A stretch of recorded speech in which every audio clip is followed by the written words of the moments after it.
أعوذ بالله من الشيطان الرجيم.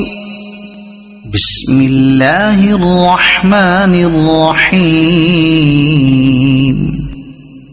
الحمد لله الذي أنزل على عبده الكتاب ولم يجعل له عوجا قيما لينذر بأسا شديدا من لدنه ويبشر المؤمنين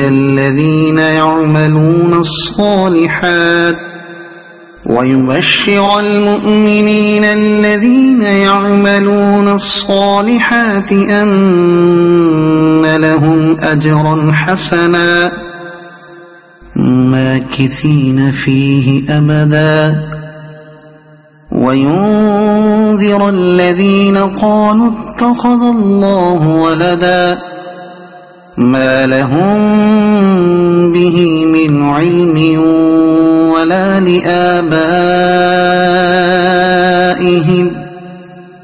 كبرت كلمة تخرج من أفواههم إن يقولون إلا كذبا